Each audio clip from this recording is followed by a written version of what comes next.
if you go up to your girl and say, why don't you hit the gym more? Hell. Oh no, babe, don't even, you don't gotta cook when you get home. When you get home, I'm already chefing it up. You in there, you know how niggas with the spice and the niggas in there. You know, in movies, they always make it seem like you real busy in the kitchen. One of my coworkers showed me a new recipe. That's it, fellas. You good. Now you done even the playing field. The playing field is even. Now, because look, her antennas are going to go fast. Because she getting ready to eat. Who made this? Coworkers. Everybody make it. You know, just one of my coworkers, you know, and look, you know, and she told me to add garlic pepper. That's when she got her first bite. She told me to add garlic pepper. She's like, she? You win. Oh, she. Yeah, she is all uppercase. She.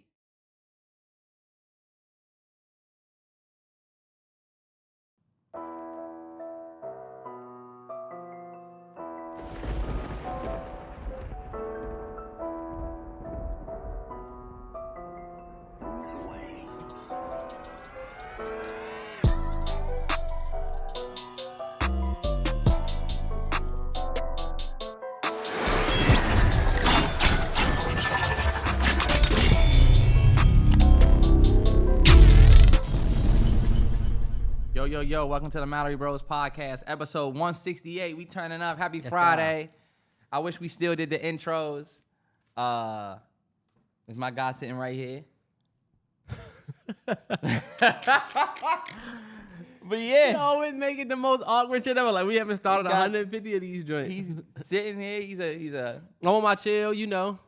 He looks like he's ready for like the water park. You know what I'm saying? You look like you on a school trip. And y'all work at the water. You look like you work at the water park. Slow down. Terrance, what do you look Dipping like, dots. Turkey leg. Terrance, look at you. I ain't gonna get into you. I'm not gonna get into it. I ain't gonna get into These shades that I got on my face, y'all be watching a visual podcast of kids. You look how small they are. Look, I tried to do one of these, and it's not gonna sit up here because it's too wide. I don't know why. I'm trying to figure out what you look like. You look like a snowboarder. You remember that game XX Tricky? Yes. That was a boss game. I don't really have much for you today. He don't. Hey, look. Because I like a good mustard yellow shirt. You look like your name is Deion. You named after the mustard. Named after my favorite condiment. Coming fresh off of I wouldn't say a jam-packed weekend. It was a chill weekend. Watched a lot of football. Mm-hmm. Took my son over to my mom's house, and that was an experience because he's still getting used to being outside his regular house. And yeah, that joint is an experience. Yeah, my boy be turning up. It's all good. But he getting used to. He got to get used to that noise. Get used to it. He'll be straight. I've had a chill week too. Kept it chill. I don't think I did anything crazy eventful this week. Well, I've had an eventful week, but nothing that I'm willing to come on here and share. Not that y'all ain't important, but you know how you have shit that you're working on that you don't want to share yet. And then, so I was gonna say I watched Ill Will and Hitman Holla for us free battle rap watching. Dude. Man, fuck y'all.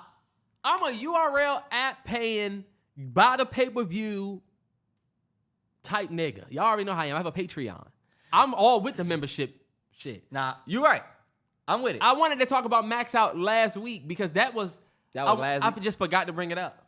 It's funny because Terrell knows Hitman Holla is my favorite battle rapper, or what was just my favorite in the prime of everything. Mm-hmm. So it was dope to see him. Look, I remember this one line he said, they saying Ill Will gonna smoke Hitman. I can't believe that shit. The IG comments had me feeling like Ray Charles.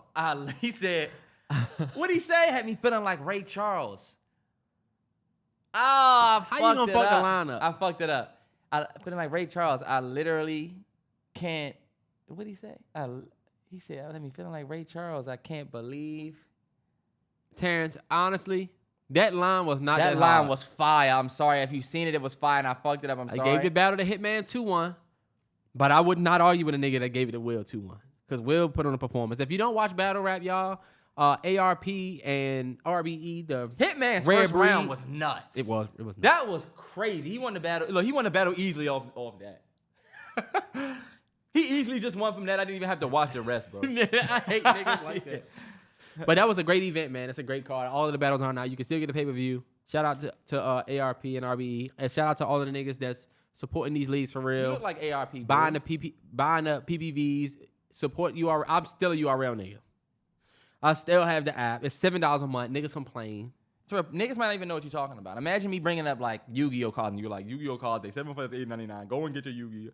What the fuck this nigga talking about? If you don't know, then it's cool. But you know, battle rap is still a very, very, very prevalent and relevant. Nah, yeah, in definitely. all the elements. It's definitely out there. It was a great card. Speaking of rap, we want to start with some news that was early on in the week, but definitely want to come out and talk about this. Gunna is turning into a superstar in front of our eyes. I think it's a dope thing to see. He just performed at Barclays in New York. That we can both admit that what man he is ascending. Yeah, that means rising, right? He is rising. ascending. Yes, it's such a great thing to see, honestly. And you know what? It's crazy that we got to see that after hearing about this person cancel shows, this person cancel, Baby cancel shows, Dirt cancel shows, Moneybag cancel some shows, ESTG cancel shows. All of the street niggas that follow the code on merch of the code, I never tell. If he's a rat, then get him the fuck out of here. Y'all canceling shows, but meanwhile, this nigga who makes better music than y'all, he packing out a theater. And you know what? I think it really just goes to show that that street mindset, even though you see a lot of it via the inside the culture or a lot of like these rappers that have these street personas, that's not a majority of the listeners. Most of the listeners are not from that and don't give a fuck about it. And that's true, man. I think Gunna represents maybe the eyes opening a little bit. Yeah. Everybody's eyes will open up now to see, okay, music is the real person that's standing in the room. It ain't who you are, where you come from. It really is about what you're doing. I feel like we've seen that a lot, but even with Gunna, I think seeing him at a Barclays and it's sold out, and y'all see the way that everybody looked like they was into it. I'm like, damn. I remember when Tekashi 6ix9ine went to jail, came home and niggas said, oh, he'll never have a career. It make me think if bruh was putting out some crazy music, I really wonder how niggas would have been reacting to him. And I think it's likability. Like you said, like 6ix9ine was already somebody that people didn't like before he went to jail. Nah, you're right. He had a controversial fan base before he went to jail. So when he came home, but honestly, I will be honest. When he did what he did and came home, and I saw he didn't have that success, I was thinking, damn, I guess people don't respect when people do that. I thought the same thing. Yeah, he ain't never gonna be able to do that because he's a rat.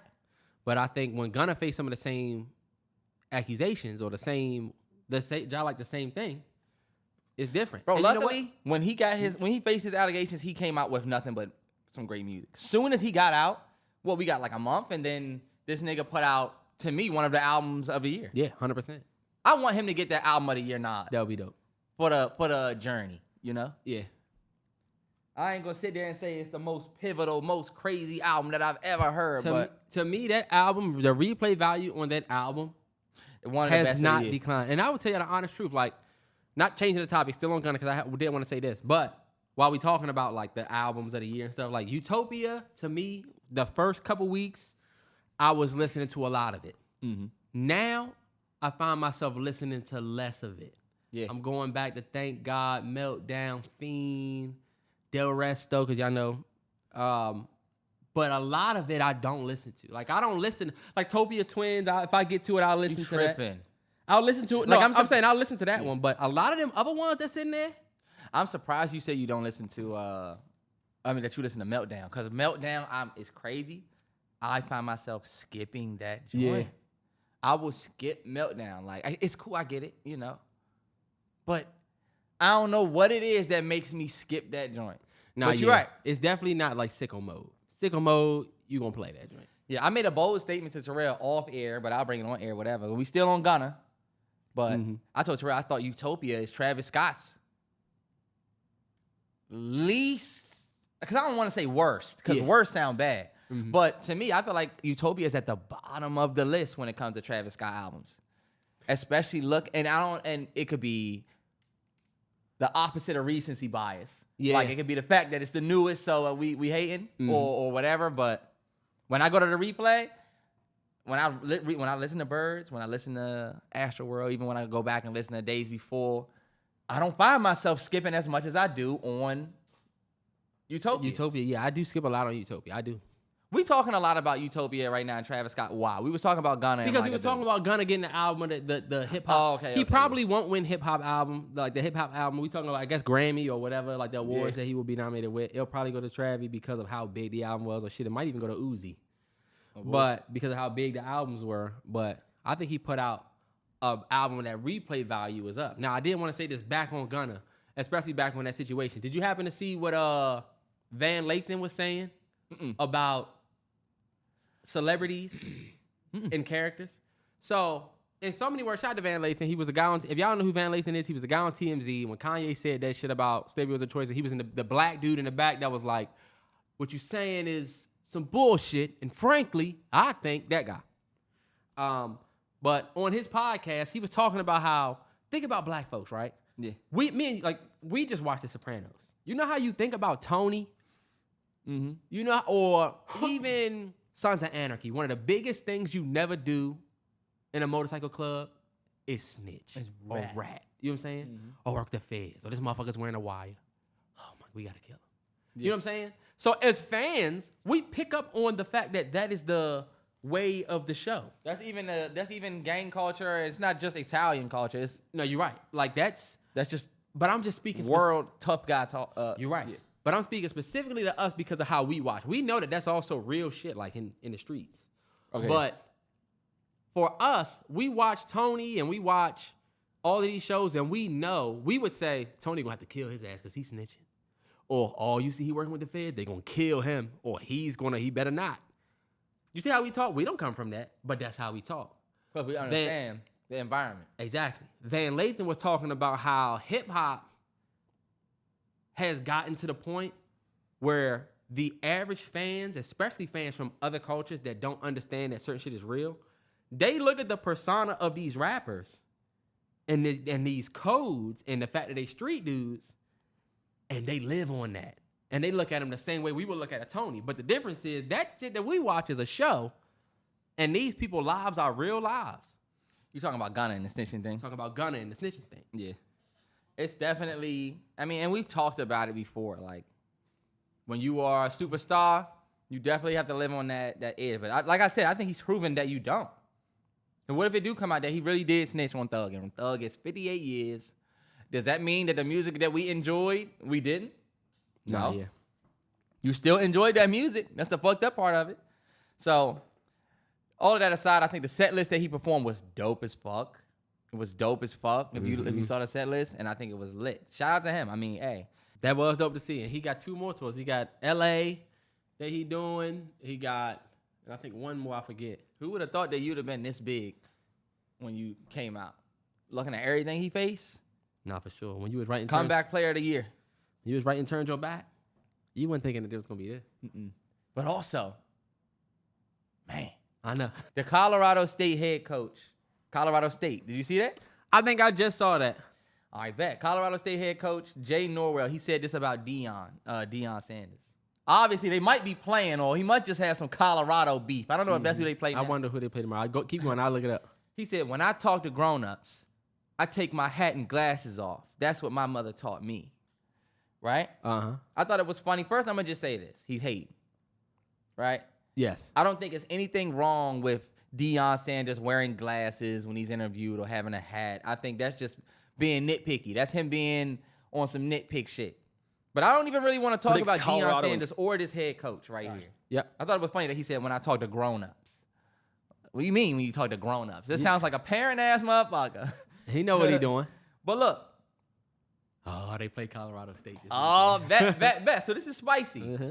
He asked, he said that, and I was going to ask you. Because this kind of came to my mind when I was at a Chick-fil-A the other day. I'm in a Chick-fil-A, I got my shades on. Bruh came to the window and asked for my order. I took my shades off. It was a reflex thing. I took my shades off and said, yo, it's going to be a mobile order for Terrance and he said, all right, bet, pull forward. I put my shades back on. Uh-huh. And I said, you know what? I thought about it then, but then after seeing this Colorado State head coach say this, it made me think, yo, Do you think talking to a nigga with shades on is disrespectful? I think if we in the sun, of course, yeah. But look, but not when you in the sun. If we out both outside and we in the sun, I get it. But I mean, like what you did, you didn't have to do that.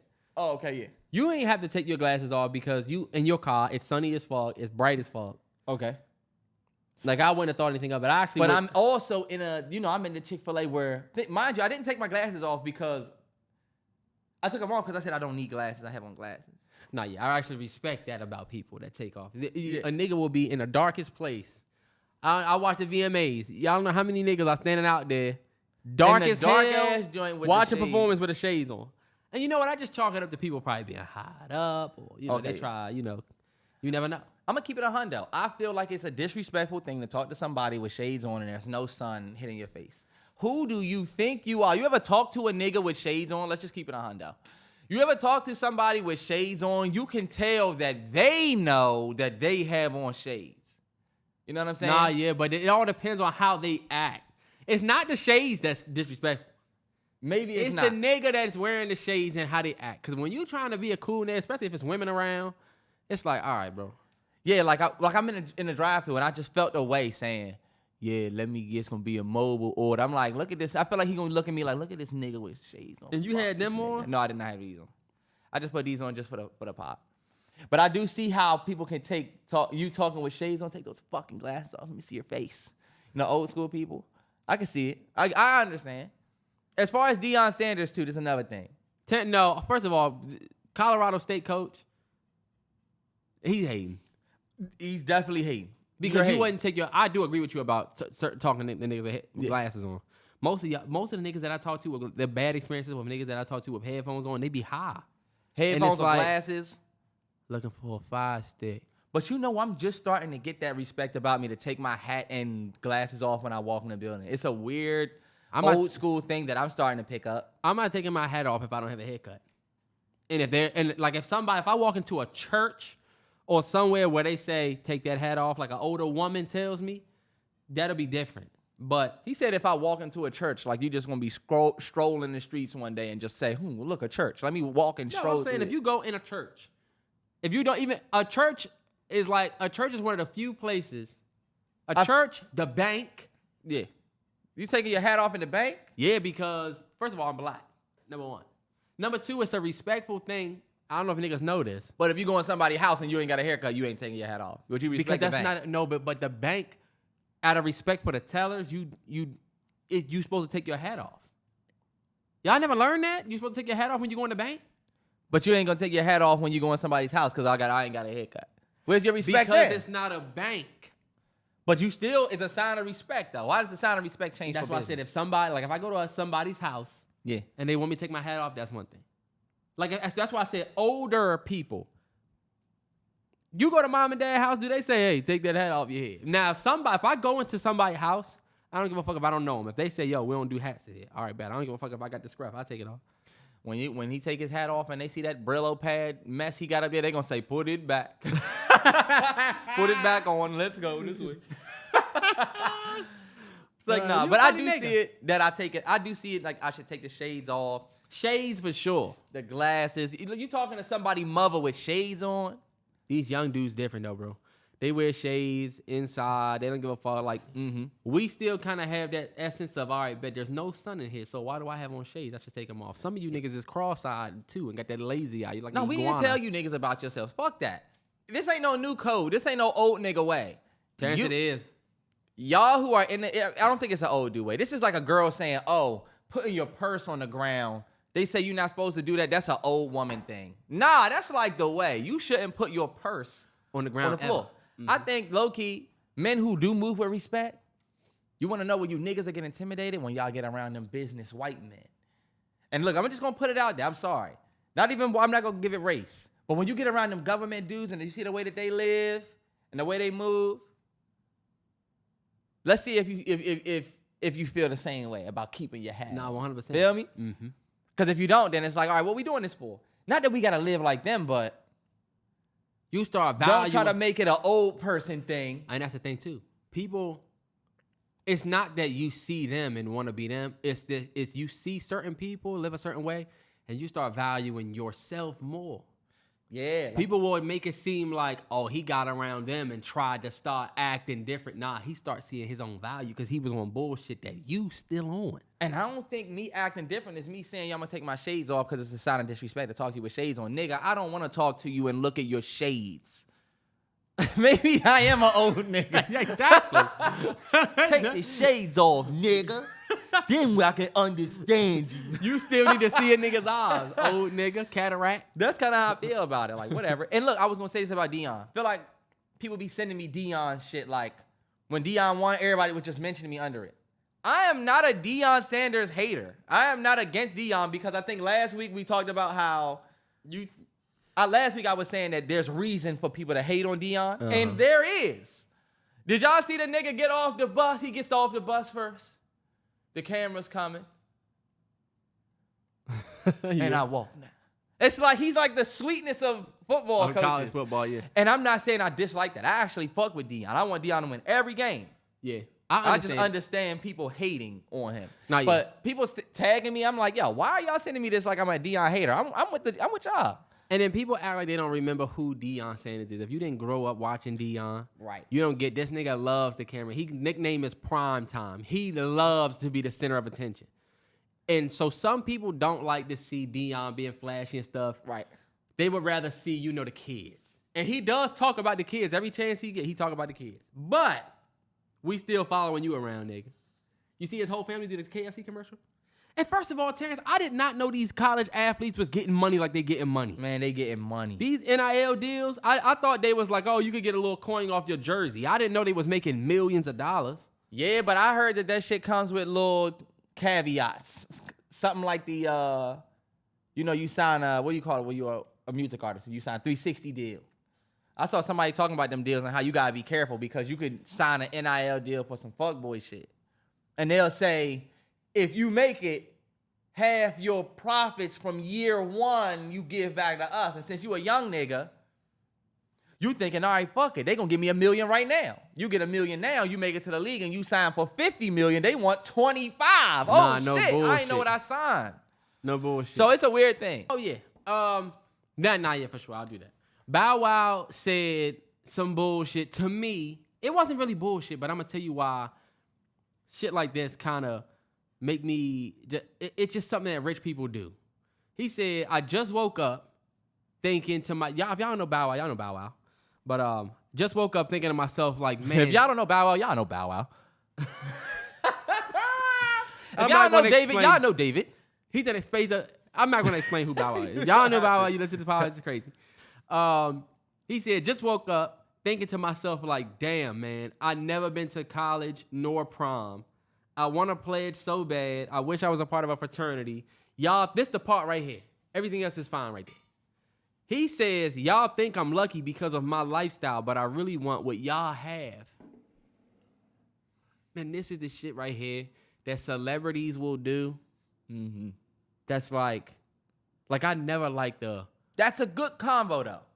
It is, because Bow Wow, the thing about Bow Wow is he never got a chance to be a kid for real. Mm-hmm. On some Michael Jackson shit. Yeah. You was legit 6, 7 years old as a rapper, putting out albums, and you grew up that life. So you didn't get to have the standard prom, college, whatever, because you didn't have to. But to me, as a nigga, you are a millionaire. People that have money say shit, and it's like, to me, you're disconnected from what it's really like for people that don't have the life you have. For you to say, it's almost like the rich nigga that goes in Walmart and says, man, like, I'm in a Walmart. It's like, This shit not really as cool as you think.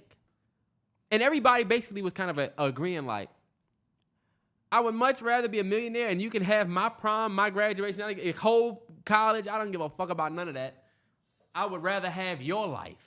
Also, you have Bow Wow. I know he know this, so I'm not gonna sit here and try to tell the nigga about himself. But also, he got he got a bunch of influence since he was young. We looked up to the nigga. Mm-hmm. Definitely watched all of his movies. You was in movies, man. I get what he's saying about feeling like, damn. Even though I did all of that, and always tell y'all this. He could really be miserable. No, yeah. Because being a star, I feel it even in a certain sense, when you do some dope shit and then you try to do other shit and you might not be as dope at that than when you were at the other shit, people are going to remind you how dope your first thing that you was doing was. Yep. Like the baby keep coming around and rapping like this and something about to make a hit. Born back in 86, my father went ahead to say this shit. So why are you rapping like this? Like, I want him to go back to his old shit. But do you know how irritating it might be for him to hear us tell him go back to his old shit? So now he could probably feel like, damn, I wish low-key I didn't have to even deal with none of this shit after. Because what do people say about Bow Wow now? You know, we respect him for his early career, but I feel like people do disrespect people like Bow Wow, the Lil Romeos, the people we grew up on at first. Yeah. And now I don't really know where they at right now. And we think, oh, you're not even in the spotlight no more. You fell off. And it's like, you know what, Ja, like, I wish I never did that shit. I wish I was one of y'all. But you see, you know how many people that can't, it's so many people that don't have certain shit that they want. And I'm not saying that they're people that are broke. I'm not talking about the people that can't pay their bills. I'm talking about the person that sees Chrome Heart on a nigga and know they can't afford to go and spend $400 on a hat. First of all, y'all niggas are insane. I'm going to just say that. I saw that tweet going around, the Louis hat with a girl was like $400 for a fucking beanie. Nah, yeah. I was looking at, I'm not lie to you not. I was looking at a Chrome Heart hats on StockX. $490 for a trucker joint that just had a little CH on it. I said, I would never get it. I'm the only one that's going to know this hat costs $400. No, you ain't. But. What, you know? To me. I remember when my cousin went to prom and her date pulled up, the way she scanned him for what he was wearing. I said, damn, the youngins, they looking. Yeah, they look for it. You pull up with that Chrome Heart hat around youngins, niggas gonna say, oh, he got the Chrome Heart. You pull up with they gonna be like, oh, I know exactly what he got. Because them niggas got them. You remember you was young and you had the eyes for, when I get my money, I'm gonna get this, this, and this. Yeah, your shit just changed now. You're an old nigga. You're a nigga that you're the. But for me, you're the nigga in the front. Hey, y'all, sit down. Don't make me say it again. Terrance, you dressed like the bus, boy. Fuck out of here. But you ever been in trouble with the bus driver? You see this motherfucker? He look at you in that window. One more time. One more time. Look up. What'd he say? Hey, look. This is what I wanted to say though. The nigga that want to get Chrome Heart but can't really afford it, or he still get fly but he can't do everything he want, he would give all of that shit you talking about to have the millions. You already know, I like J. Cole, ain't no such thing as a life that's better than yours. It's one of his best songs he's ever made. He's like, it's the thing being broke was better. I get it. Some of y'all celebrities be going through shit and it's like, damn, like, I'm going through all this shit and I wish I could just be a normal person again. I get it. But people that aren't at that level just don't want to hear it. A nigga that another thing that I want to say, I know I'm rapping. It was real quick. Dude on IG, I'm scrolling a little. Y'all know I get parenting shit now. But the dude was like, I'm rich, you're not. This is what I tell my kids. I'm rich, you're not. Such and such works for me. She's my assistant. She's not your assistant. You're gonna work. You're gonna do whatever you gotta do to give you one. I feel like y'all just saying this shit for podcasts. And you might really be telling your kids that. But them kids know they good. They know they're good. The rich kids. Yes. Yeah. They know they're going to be good. You know they're good. So you just trying to tell them that. You trying to instill this so that they can hopefully not figure out that we really rich and I don't know. It's like saying, if you fall, I'm not catching you, but you're going to catch them and they know you're going to catch them. Or they're going to fall in a fucking pit they're of styrofoam. Yeah. Like, you're good. They're not in danger if they fall at all. So the projection, you're projecting this insecurity you have about your kids growing up this pompous, rich lifestyle that you already live. So you want them to be hard workers. But they won't be. They're going to inherit the company. And I don't even know what the fuck I was about to say about this shit. All I know is, I feel like the rich people, that's what I was going to say. Rich people play that, oh man, if I could be a normal person, I wish I could just be a normal person. All of that, I wish I was normal shit. Y'all live that until a normal person diss you or say some shit. Then you elevate. Then you nowhere near. What the fuck? Let us tell Bow Wow, nigga, you basically normal. We ain't heard of Bow Wow tracking. He gonna say, did you see Bow Wow on his verses? He went crazy on the shit that he had. I got this. Nah, for sure. That's how we separate. I'm not on your level. That's how All right, we bet. separate. Well, then shut the fuck up. Because this is my thing. A slave wouldn't want to hear a house nigga. Why I have A to? field slave wouldn't want to hear the house slave say, you know, sometimes being in the, Why it had to be? oh, y'all all get to come out here, stay in here. Sometimes we stay inside, and sometimes I just stay inside. It be hot in there. Sometimes I just have to sit by myself. We don't give a fuck. You in the house. You looking at us making the best of what we can in our situation and liking how we done made ends meet. So you trying to look down on your good situation. And that goes for a lot of different situations for people, not just rich. You'll look down, or you'll like the way, you know what? This is very key. But see, I would go ahead. Go ahead. I got you. I'm about to let you have this. But I'll just put this message out there for y'all. There is somebody who is in a worse position than you that is making shit happen better than you. There's somebody with less money than you that dresses better than you. There's somebody with less status than you that has more going on than you. There's somebody that is legit smaller of a person than you, but has much bigger ideas. You know what I mean? Like, it's not always what you can see, but there's always going to be somebody that is, you know what I'm saying? Yeah. And I'm not trying to make it I can't eat, I'm broke, and you talking shit conversation, because it's not that. You're the one that's doing, no, because nobody's coming to you saying, you rich and I'm broke type shit. You know what I'm saying? You the one that's trying to do the relatability, and that's another thing with the dude that's rich, talking about his kids. It's the whole relatability. Just it's like understand how people are going to receive it when you say stuff like that. Like, damn. Like, I don't work every day anymore. You know what I'm saying? It's like something like, I wish I could go just clock in somewhere. Man, I wish I can clock in for a shift. Oh, well, yeah. Please, nigga. It's the people that really still work, they don't want to hear that. They don't want to hear that shit. You don't want to hear that shit because I really have to clock in tomorrow. Yeah. You're just thinking about how, man, I wish I had a job I could go to. And you know what? I fall victim of saying certain shit. Mm-hmm. You know, I wish I still lived with my parents and save that money. No, the fuck I do not want to live with my parents. Let's talk about that. That was literally something that I had on my docket that I didn't think you was going to say that, but somebody legit asked us, this isn't going to be for everybody, and it's going to be real quick.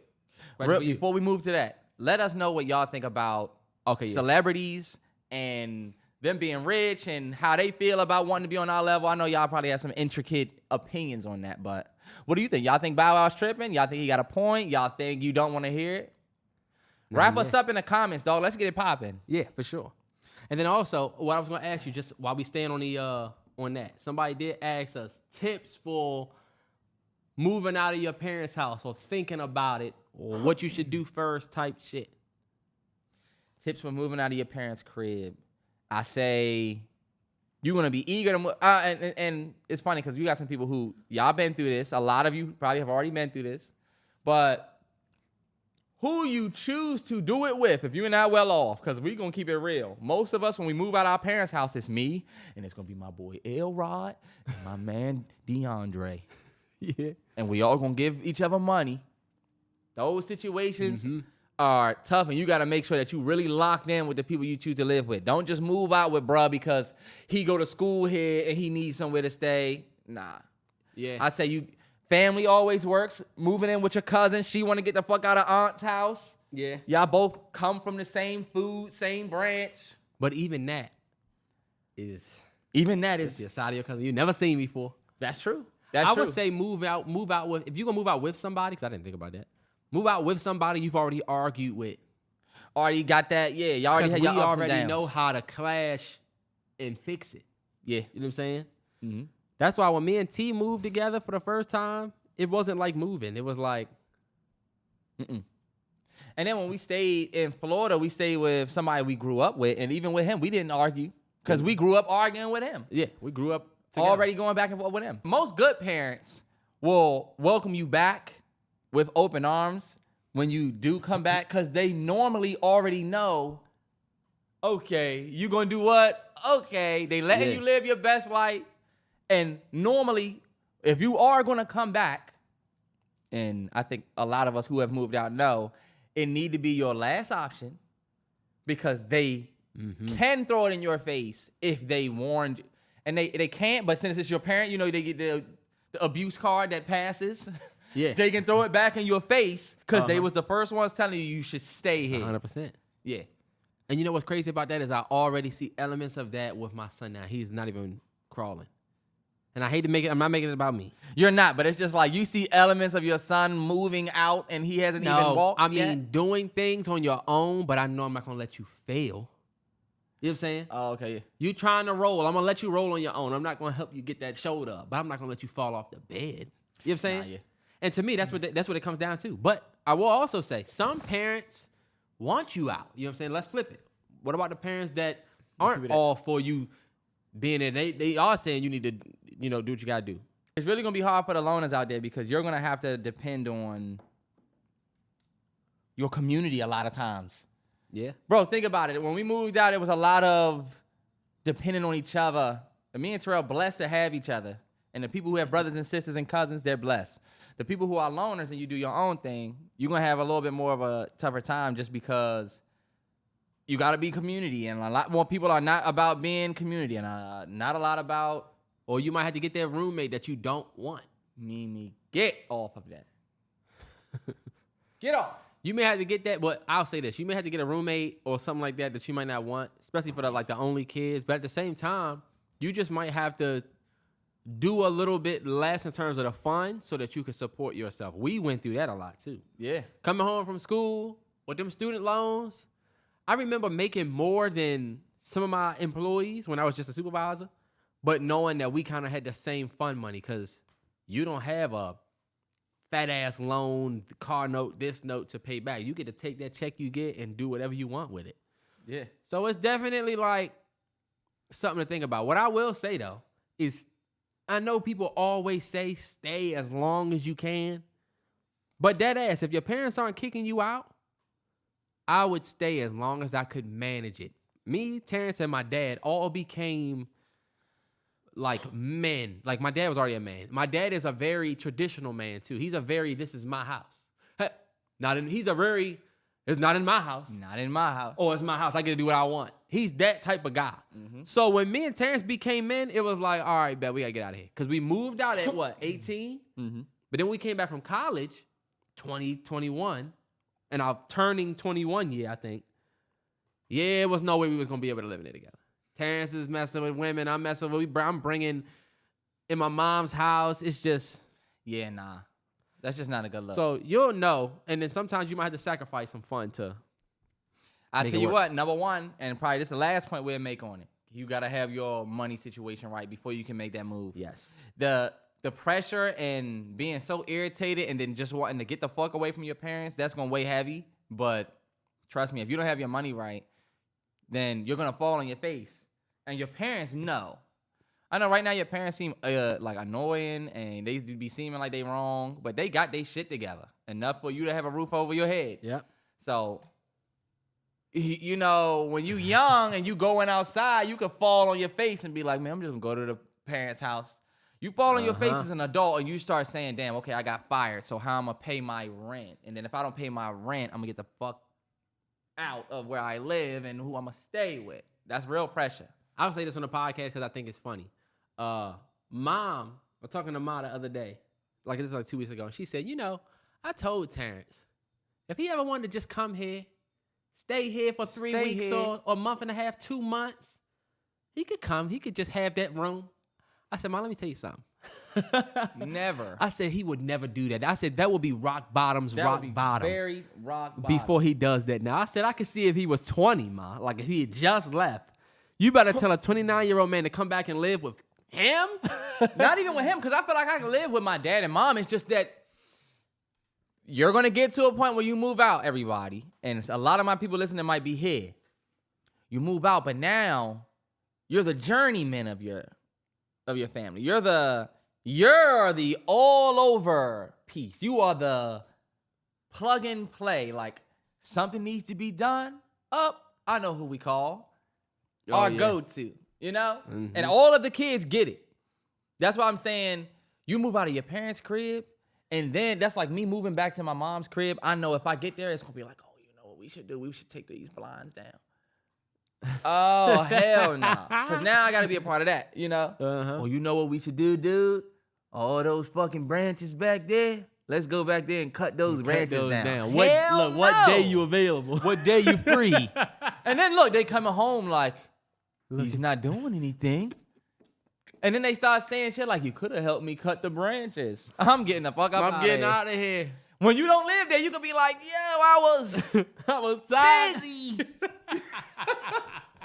And it's not petty, but like I'm telling you, your parents would say, you sitting there, you can help me with my deed or my needs or whatever the fuck I have to do today. They have their own too. You do your to-do list. And I don't know if y'all parents are like my parents, but my parents will 100% get irritated with the funds or shit they got to do and start looking at you like, you need to start helping around. Oh, if you're going to yeah. you know how they do. If you're start going to hitting be here, you're going to help out and do some of the things that need to be done. Which you should. And look, this is the same person that said, if you want to come and stay, Yeah. hey. Yeah. But then you get there, they say, don't lose your fucking mind and start forgetting who the fuck you live with. And the fuck. Open the door for you to come back. People open the door for you. And that's why people That's start when building resentment for they. I'm telling you. And that starts at a young age. I seen a dude tell his kid. I can see it in my son now. I seen a dude tell his kid, you staying in my house. You just slam my door. You yelling at my wife. Talking to his son about his mother. Do you know how, you think you building respect for mom? You think what you're doing is building respect for your wife and for the house? You just told me that everything I love is yours. Y'all don't want me to really start getting into my bag for real. Like, I know I just had a kid, but I've been on If there's a parent podcast out there, can we just get some black love shown Terrell's way and y'all invite my man on? Invite me so up. Terrell can go on. Yeah. And you can go in there and be a whole different person. So let me tell you something about parenting. Actually, fuck is this motherfucker? I'll be on my bun B. Yeah, you on your bun B? Stole the show. He stole the show. Ain't this Trillville? What the fuck? Hey, yo, you know, he be like, yo, you know, you already know what it is. It's bun B. Trill niggas forever. Trill niggas live. Trill niggas die. And you know, we're out here in front of our brand new location, Trill Burgers. Please get the fuck out of here. The next thing that we're going to talk about is something that I feel like it's a shorty, but actually it's something I wanted to bring to the podcast. Shout out to my people who like movies. They like when we talk about cinema, and they like when we talk about film things. Because this is something that I feel like, you know, for my film guys and for my people who watch movies, this might stick out to you. There was recently a PR firm that was basically confirmed to be manipulating Rotten Tomatoes movie scores for the past 5 years. And to me, this is very big news when you think about how we look at Rotten Tomatoes. If you don't know what Rotten Tomatoes is, it's a website where they give each movie scores based on a tomato meter. Mm-hmm. And we respect that tomato meter. We've respected it for years. But to read that article about a PR firm coming out and manipulating Rotten Tomatoes scores, it's crazy to see. Whenever you see a new movie drop, especially when you see these film pages posts, a lot of them will include the tomato meter score. They'll say this has a 95% rating on Rotten Tomatoes, or this has a 90% rating on Rotten Tomatoes. This was something that was super huge with what we just saw with Barbenheimer, right? Yes. So we were looking at the Barbie Rotten Tomatoes scores. We were looking at the Oppenheimer Rotten Tomatoes scores. And believe it or not, that will really gauge your excitement for a movie, because I've seen it work in reverse. Mm-hmm. We've seen movies get high scores, and we've seen movies get high scores that aren't good, but we've seen movies with low scores. You know what I'm saying? They are actually pretty good, and you wonder, why the fuck does everybody hate this? So, only reason why I'm bringing it up is because I'm actually not surprised. Yeah. When you saw the response, did you see the response for all the great reviews for Barbie? This is me. I'm not shitting on this movie at all. But Barbie was one of those movies that I watched, and when I watched it, I said, okay, bet the critics going to talk about this one. Mm-hmm. Like this going to stir the pot. You can tell. And when I saw all of the critics, I remember looking at the Rotten Tomato reviews. It was like 150 of them by the time we watched them. I looked at them right after, and you could barely find a bad review. And I said, you know what? it's not me trying to say this movie deserves bad reviews. But when we've been looking at Rotten Tomatoes for years, we've been looking at Rotten Tomatoes before I went to film school. Since Roger Ebert. Since like 2010. Uh-huh. Now I said, you know what? When you look at the playing field, when you look at the industry, I can definitely see how they started to say, okay, bet there's a money play we can make with this. Oh, I'm a respected critic. Whenever I comment on your shit, just like Roger Ebert and the people that Quentin Tarantino loves so much, he's getting ready to do a whole damn movie on him being a critic. And that's my guy. If I was a respected critic and you put a movie out, I could say, yo, throw me $15K and a great review is yours. Yeah. That's easy. They also said, and I know I'm rapping a little bit, but I'm giving you the info. The article also said that what they would do is Rotten Tomatoes would not post a bad review. So if I was a respected or just anybody and I post a review, that bad review won't post on the actual website. It'll just be hidden. So that made me think about what are we looking at and respecting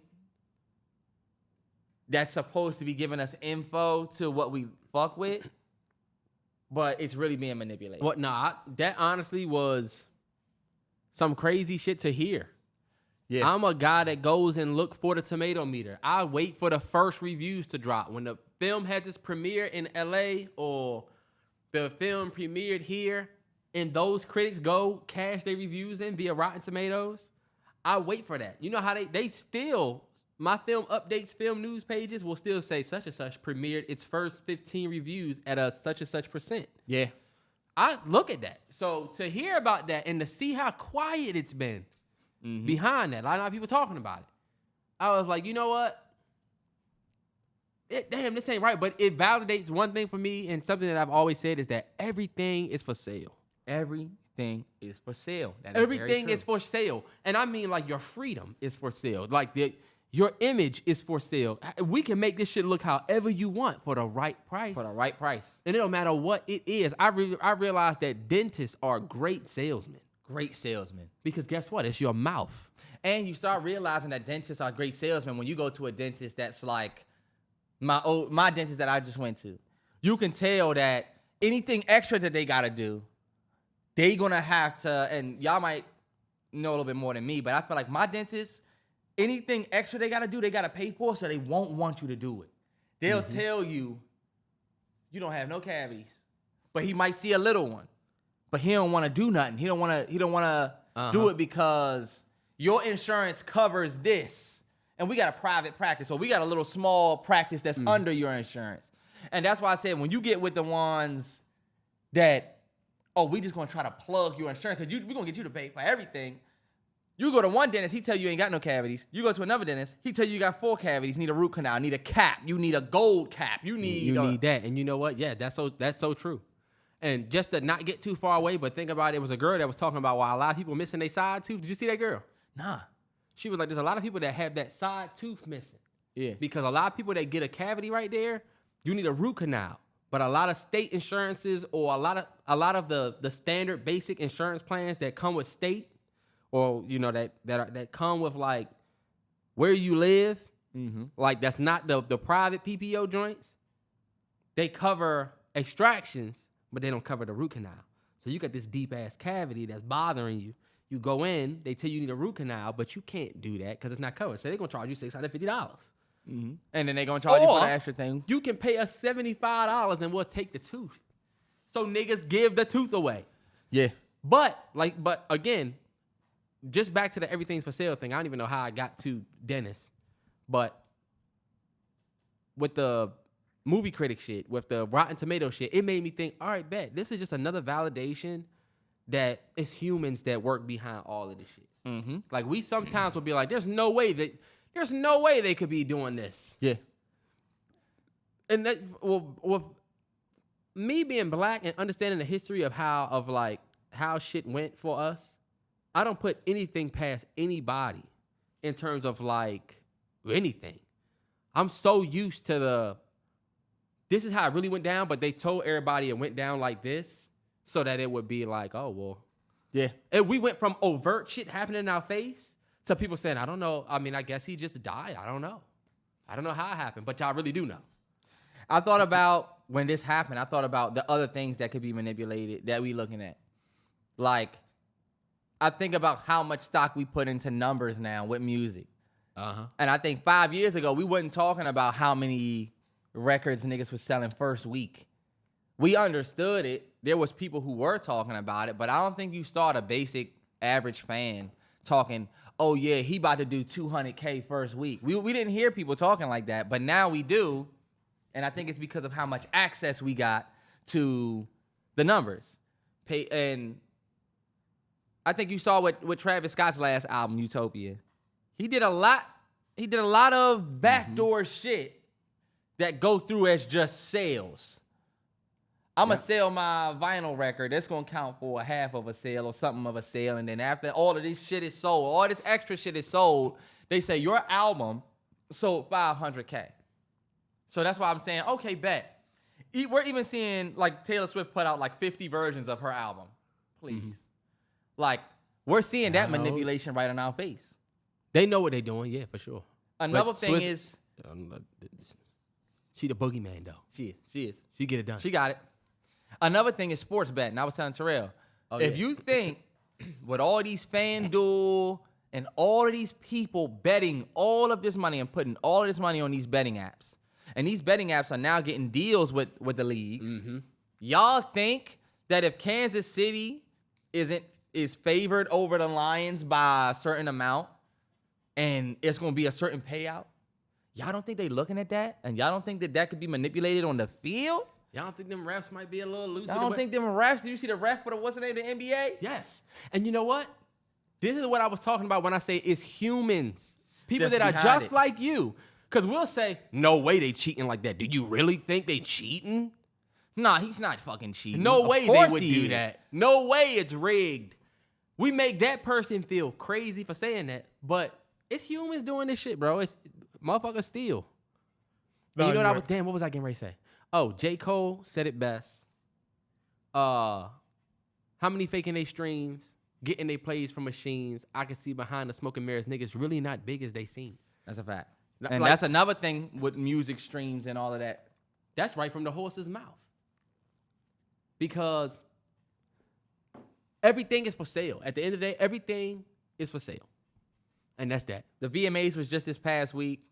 I feel like all of the specialness of the VMAs is just changed. Of course, it was on like a Tuesday night or a Wednesday night. Yeah. It was like, oh, you know, the VMAs is on. On a random Tuesday. Yeah, me and A-Train seen Candace's story. We was like, oh, the VMAs is on? Oh, all right, bet. But I watched everything, red carpet. The stars was out. you was locked in. Fucking thing. The stars was out. Terrell watched more of it than me. I only seen a couple clips, but y'all know I try to tune into the award shows because you never know what could happen. I heard Nicki was hosting, and I knew Cardi and Meg was performing. I was ready for drama. Oh, okay, yeah. I said, how she gonna introduce them? Like, I heard Nicki was hosting, and I was like, Christ. It was definitely an experience. I love Nicki, but she wasn't out there like Chris Rock. You know what I'm saying? Yeah. She did a few, like she would go out there and then other people would come out introducing this person. They would come out present. So she didn't do too much. She had her little piece she had a more at the end because she ended up winning. She did a performance. And her performance was fire. I saw that. That Pink Friday too about to be. You seen that joint? You seen that song she did? Mm-hmm. That joint all right. I gotta keep it real. It's funny because A-Train watched it first. And she said, that Nicki Minaj performance was, you know how, you know, I said, oh, that joint must have been fire. I watched that joint. I was like, oh, yeah. I'm ready for Pink Friday, I'm just ready for Nicki to move past the y'all look up to me raps, you know? God, yeah. I'm ready for you to move past it. But I can't lie to that song was fire. It was fire. And she's never going to move past that boy. All of these fucking girls coming out here now. Nah, yeah. She said, all you bitches is my sons and spawned a fucking... She didn't know what the fuck she was saying. But how many years are you going to say that in so many ways? Because it's like, you should get to a point where you know what, she don't get the respect she deserves sometimes from some of the new girls. I get it, right? She play a role in it sometimes, but I do get it. Because Jay is respected.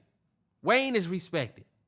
Kanye was respected. Like, they know it wasn't niggas shooting at them all the time. You know what I'm saying? Yeah.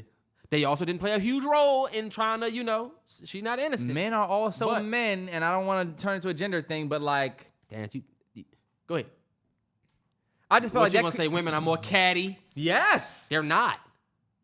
Trust me, bro. I live with a woman that you can't say that to. You know why? Because let me tell you what G would say. I know she would get on me, but come on, G. That Cardi B, Nicki Minaj beef was manufactured. We watched it in real time. I'm going back and tell you what she would do. I'm going back to what you just said about how women are there, but are men not that way? Because you know what I said? Look, I told G, women are way more... G, no. Listen. We're not. I told G, women are way more emotional. Women more and catty. move on their emotions than men. And you know what she told me? Do you know how many wars have been started because of a man's hurt feelings? How many decisions have been made in office behind a man's feeling? And no offense. That is, we haven't had women in those positions to put it up for comparison. But Terrance, there's nothing that's conclusive that says y'all are more emotional than we are. Like, we can play the estrogen game, y'all. Okay, but when we say... But based on decision making, because think about it. That's like somebody saying, Elizabeth Warren can't get... remember they used to say, we don't want Hillary Clinton to be president because as soon as she get her period, she gonna hit that button. Yeah, that's fucked up. And her retort to that would be, all it would take is for a man ego to be hurt. He gonna hit the button too. Girls always... We're not more emotional than each other. Girls always take that ride, and that's an easy ride to take. Oh, but do you know how many wars? Okay, wars. We talking about... thousands of lives lost. Okay. No, but look, that's government. I'm talking about... When I say catty, I guess saying women that are more catty than men, you can't really say it because you're right. It's going to be semantics. But let you say that men don't cheat more than women. She's going to say, come on, let's be real. Nah, your girl's that's true. Let's be That's real. true. You know That's what true. I'm saying? Let's be real. Let's be real. Then all of that statistic and... Do you know how many religions? All of that I've shit had that would go out the conversation window. too. I had that conversation. You're right. All I'm going to say is I feel like Nicki Minaj and the beef that she has right now, you said she been saying all these bitches is my sons for a long time. But it's now not the most primary time for her to even say that. I mean, there's more of your sons out now than ever before. She was saying all these bitches is my sons, and she was the only one out here. I just think you're bigger than everybody, right? Yeah. Like, you bigger than everybody. Your song, your fan base, it doesn't matter if you put out a track saying absolutely nothing. Your fans are going to make that shit number one. You know what I'm saying? Yeah. You're good. I think it would look better for her if she played the queen mother role of, like, how dope would it be to have y'all trying to put her in that Aretha Franklin seat, and she still wants to be in that Beyonce seat. I don't blame her. No, you're right. I'm not trying to make her the Beyonce, or I'm sorry, or the Aretha, or like the because she's still the top in the game. It would be dope if she headlined, like, let's say if she was to take some of these girls under her wing, right? And I get it was some friction on both sides, but it'd be, imagine a tour with Nicki headline, Cardi and Meg, Lotto, all the girls. You know how many women would go to that tour to see all them acts? But you saying that as if Nicki has control over that, and she don't. You're right, because it wasn't all pretty. It wasn't, and I'm not saying that she's the one that. Yeah. But as the elder statesman, you're gonna get more slack. Certain shit you should just not entertain. Drake was shooting at Jay for years. Yeah. Jay waited. I got the keys and said, what did he say? There's so much politics behind this shit though that it is. We don't even really know what the backstory is. And sometimes you can sound like a fan sometimes. Like, I was talking to my girl last night and I said, I'll start singing this joint. We're going to take them to the moon, take it to the stars. That joint? Yeah. I said, damn, imagine me getting tickets this far and seeing Beyonce, Jay, and Kanye do this one.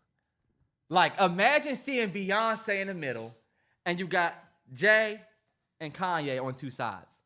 That's just out of a dream. I'm never going to get that. Like, that's never going to be a show. So, like, Nicki Minaj need to be, can you imagine? Nicki Minaj was headlining. And then you got Lotto, Meg. They all have to be willing to put all of their shit aside to give The fans that they not about to do that shit. Nah, Why? yeah. Because women are catty as fuck. What the fuck she say? See, you was on such a great path. And the nigga just drove off the cliff. I watched the VMAs. VMAs was dope. It was better than BET Awards, I will say that. Wow, really? Yeah. I mean, like, lights out better. BET didn't have a writer. It was weird. I'm also 50 years of hip-hop out. We get it. Because y'all not doing it justice for real. Like, luckily, this time Wayne was there. Mm-hmm. But, like, there's so many elements of the shit that's just not being, like, added to these performances that they should just stop. How many times do we have to see a bunch of old New York niggas? We get it. You know what I'm saying? Like, Grammys did it. Fucking BET Hip Hop Awards did it. BET did it. Now we got the VMAs. All right, we get it. It's been 50 years. I swear it was more than that. And I think it's another one that I'm not. AMAs. Something. Fucking Shit. something else. It's just too much. But it was better than the BET Awards, I will say that. But the reason why we brought this up was because they told Victoria Monet that it was too early in her career for her to perform at the VMAs. They told her it was too early in her career. Well, too early in your journey. In your journey or some shit Some like stupid that. shit. Too early. And that confused me because y'all know Victoria Monet got, right now she had to put that on my mama, On my hood, that joint. That's the joint that your girl put And on and she you like, let that rock, babe. Let that rock, babe. Nah, you good, you good.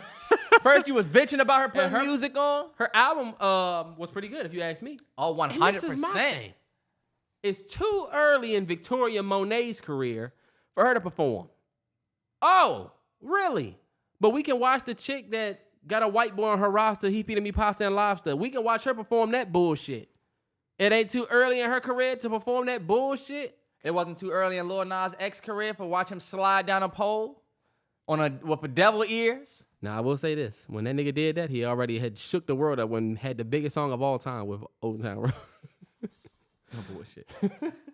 But I thought it was and they bullshit. still had to get McGraw on that joint. Who did they put on that? Miley Cyrus or whatever? Billy Anyway. Bob. Hat town, cross town, living like a rock star.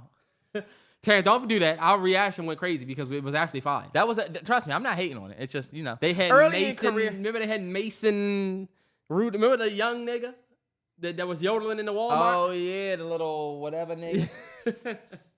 I just thought it was bullshit they did Victoria Monet like that because, like I said, no shade to the girl Callie that made the pasta and lobster song, but you're not anywhere near upper level than Victoria Monet. You know what I'm saying? I felt like that was a bullshit excuse because some of the performance y'all had wasn't even Victoria Monet level. And you got to give it to, you have to give it to the times we in where they wanting to put what's mostly popping and whatever on stage. This is what we talk about all the time about how it's more about views, statistics, and what's hot rather than real talent. And I think this is a great example.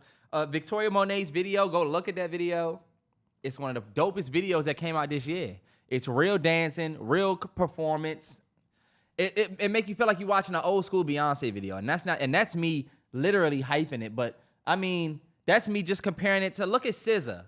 SZA came out with Snooze and she just basically popping her BBL in front of a different variation of a man.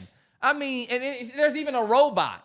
She Who did it. gives a fuck? SZA, like, yo, this is one of the biggest songs, easily probably of your career, SZA. I was gonna say she also did the Kill Bill joint though. One of the best videos of the year. Was it? You a hater. You hating. That video was dope. She had Vivica Fox. The Black Viper or whatever her name was in the movie. I'm so over you niggas calling it, I got a video coming out called Kung Fu Panda. And we got Jack Black. We don't give a fuck. Like, you see Offset videos? What he's doing? Yeah. He's acting like Michael Dope. Jackson? It's dope. I like that. And the flip side, did you see DaBaby? DaBaby did a video where he's acting like, what was it? Is it either Friday or you know how these people do? They do he did the Friday joint. Yeah. Mm-hmm. It's just getting a little dated. It's reaching for that nostalgia. Oh, y'all remember this? You're not creating shit. Victoria Monet did a throwback where she had him in the big tees, but it wasn't like I'm emulating some other bullshit. It's more like paying homage. Yeah. And I felt like it was dope, especially with the song that she flipped. You know what I'm saying? Yeah. So, yeah, that was some bullshit VMAs. I don't know why the fuck y'all did that or who said that was. Who said? What's the name of that song? I can't be Superman. What song was that? I think that's Miley Cyrus. I did not know that "Anti-Hero" by Taylor Swift was the song that it was. Sing it. Hey, it's me. I'm the problem. It's me. You ever heard this song? Bro, I'm telling you. If you were to do a Taylor Swift joint, you would probably hear mad songs like that that's like. Nah, for sure. Oh, that's Taylor? Now, you know who I need to come back? I need Ariana back. I need that edge back. You know what I'm saying? She out there. Because all these girls like, yeah, I'm not happy. Olivia Rodrigo, this is crazy. I need Ariana to come back and say, break up with your boyfriend. Boom, boom, boom. She was talking that shit. I was trying to tell y'all. Before we get to the next thing, one thing that I do want to say, just a quick shout out. Shout out to Coco Gauff, 19 years old. She won the U.S. Open. This is a big deal. I hope that y'all are making it a big deal. This is a young, and we're not going to say race. This is a 19-year-old that just won the U.S. Open. We give it up. When Alcaraz won last year and he was 20, we give it up. Yo, this is something to get behind right here. I've been a fan of Coco for a long time. I want to come on here and say, I did not just jump on the Coco Gauff wave. I've been on Coco Gauff for a minute since she signed with New Balance. When she was 17, I wish my dad was here. Because when we went to the City Open, I said, oh, we should stay and see Coco. But I had to fly the next day. I was sick. You see on the joint that said that she won D.C. But she's 19. She just won the U.S. Open. It's the dopest thing ever. Shout out to her. I mean, I'm a big fan. I've never been a fan of somebody that was this young. And actually, I was able to follow them to their first big win. Yeah. I followed LaMelo Ball, Lonzo Ball. I followed Trae Young. Y'all, I've been following De'Aaron Fox. Not De'Aaron Fox. What's his name? Nigga said De'Aaron Fox. I'm thinking about my boy. What's his name? Fox. Terrance, I don't watch them niggas. Kings. That's your boy.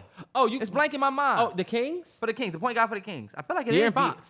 Oh, yeah. I thought you was talking about tennis still. My bad. I'm getting ready to say. Oh, no. I've watched those players play in high school, but I didn't get to see them hosting up that trophy. Yeah. To see Coco win, I watched it right here, and I swear on everything, I just had tears in my eyes, bro. Wow, I said, wow, this is like a great moment for her. Yeah. It felt like it's my cousin or something. But it's because I've been watching since she was 17. Turn up. Don't call me Coco. Call me champion. Call me champion. You know what? I'm throwing race into her. She's a black American. Both parents grew up here. She comes from Southern style, soul food. Both parents are from here. Grew up, both went to HBCU. So I love to see that. Love to see us win. Legacy, legacy, legacy, legacy. Black excellence, baby. We gonna let them see. Coco, let them see. Yeah, we let Jay-Z get away with some shit. Yeah, we did. And what did he say at the end of off the top, that's off the head is shala. What did he say? What did he say? Off the top is the head. Sign I fail, hell nah. Off the top, no improv. Sign I fail. Fuck out of here, nigga. Why you saying it like you had to start a new paragraph? Course of action. I'm eating this fucking... Stop eating shit on the pod. Eating these Haribo. All right, Terrance, that's enough. I can eat if I want on the pod. You're not my boss. Why he just turned into Idris? I can eat if I want. You not my boss. Fuck out of here, boy. You dressed like a Haribo gummy bear. All right, but what do you dress like? This nigga's dressed like he's ready for Hurricane Harbor like shit. Fuck out of here, like boy. You dress like a You look floaty ready, like you about to... You look like you hand out floaties. You dress like a creamsicle, boy. Fuck out of here. Popsicle stick body ass. Them joints is fire. With the vanilla on the inside? Vanilla on the inside? You said, fuck it, all we got is creamsicles. You be eating that joint like, shit's fire. But what color is this, boy? This not even I thought you had a white shirt on this whole time. This nigga's got a mint gum color shirt. Fuck out of here, boy. Mint this green, dressed something like what you need, boy. Dijon. This nigga spearmint dressed. Yeah, all right. He called me Dijon. Dijon. Really, Dijon? This is a good course of action. Course of action this week gonna be kind of whatever. You know we talk about your girl? It's gonna be one of them ones, y'all. Your girl walking around the crib saying a new word, right? Mm-hmm. What's a word that your girl will be saying? I like to use bruh. You wildin'. Oh, I bet, let's use that. You wildin'. She never say that. You wildin'. Like, you wildin', you wildin'. Oh, you wildin'. Oh, you wildin'. Oh, my God, you wildin'. You hear her on the phone. Wildin' like shit. You like, fuck, she starts saying you wildin'. You don't say shit, right? You say, I'm gonna take my boo some flowers, some lunch for on her work day. So you go up to her job, right? No, what you get ready. You go up to her job and you say, hey, how you doing, man? It's dude at the front. He's a sharp guy. Look, he's handsome. You notice? What's up, bruh? Here for Ashley. Give her flowers and lunch. You see, I'm looking at him like, okay. They got y'all working in here. Handsome nigga. Look. Oh, he that's say, so funny. oh, okay. Oh, who you here for? Look, and you notice he's a cool dude. Hold up, y'all. Hold up. I'm sorry, sir. I'm sorry, brother. Who you here for? He touching you, so you feeling like... Okay, this is a touchy-feely. Touchy-feely nigga. I said, I'm here for Ashley. Here for flowers and lunch. Oh, it was like... Look, he say... And look, they start getting rowdy. And he said, hey, yo, Ashley, hold on, wait. You wildin', Ashley. You wildin'. You said, hold on. No, not Ashley. Just another girl. You wildin'. Hold on, wait. Y'all wildin'. You say, Ashley, I'm going to go back and get him for you. I got you, bruh. He leave. What's your course of action? Just from now? So you standing there with the flowers when she come. Look. And look, this the fucked up part. You can't even get in your bag because she's like, oh my God, you bought flowers. And look, whole T, you're pissed off. You done forgot that you doing some shit for her. So you like, oh yeah, and lunch. Chick-fil-A strips, like you said this morning. Let me ask you something. Fuck is he over here? Who is Wayne? Oh, Wayne. That's our shift lead. That's our shift. I'm not even about to do this one no more. This is not even a cause of action. This is just a funny ass story at this point. What would you do? Shift lead. This our shift lead, Wayne. Oh, Wayne got influence on y'all, huh? This is what you do, fella. This is the only thing you can do. You don't say shit about it. You go to work and you find you some influence. What? I can't believe Terrell saying this. I'm not a tit for tat nigga, right? Because this is what my girl would say. Oh, so you tit for tat. You're going to be tit for tat. You're going to be tit for tat. But guess what? Sometimes motherfuckers don't get that they tit until you tat. That's all I'm going to say. You ain't even know you I was... should put that on a shirt. Sometimes a motherfucker won't tick. No, it's tit. Y'all Y'all want to go tit for tat, but sometimes motherfuckers don't get it until you have to show them. So fellas, you go to work and you pick up you a new word, or you could just make some shit up that's not even real. You come home and you start talking different, or you say, you know what's crazy? Or this what you do, fellas. Nah, fellas, you can't say this. You can't say anything. I know what to do. When you're on your way home and your girl get ready to make dinner, stop at McDonald's and get you a small fry and a McChicken. Let me tell you why. I can't believe he's telling y'all this petty shit. Small fry and a McChicken. I wouldn't do this because I'm not a tit for tat nigga. Right, babe? Because I know she listens. Right, babe? But stop and get you a small fry and a McChicken. Right? Not enough to like make you full, but just enough to put something in your stomach to where you're not really that hungry. Right? Then when you get home and she say, making garlic shrimp, pasta, whatever. You just be like, I'm not really that hungry. You know, I ate a little bit at work. Such and such.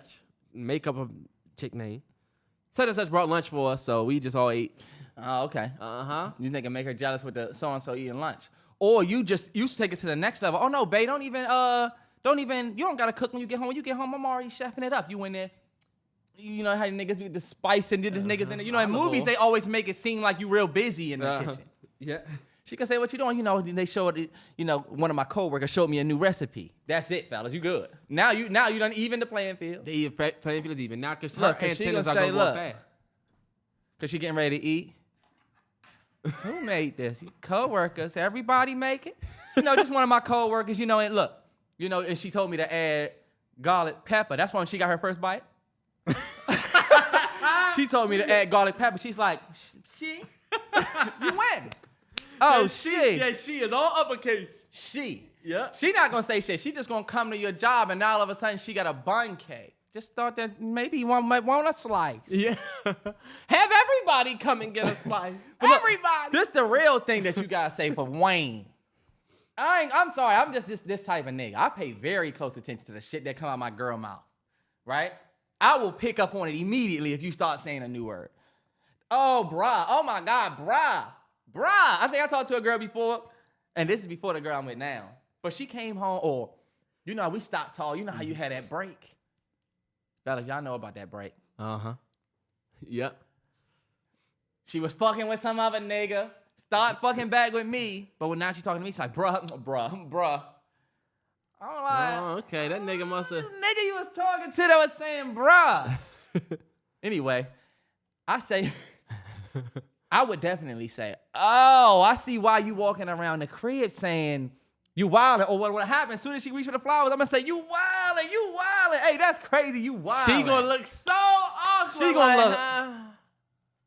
Why come up here and make a scene? She gonna be like, huh? Or you wait till you get home and be like, hey, yo, that was crazy, right? Oh, you was wildin' earlier.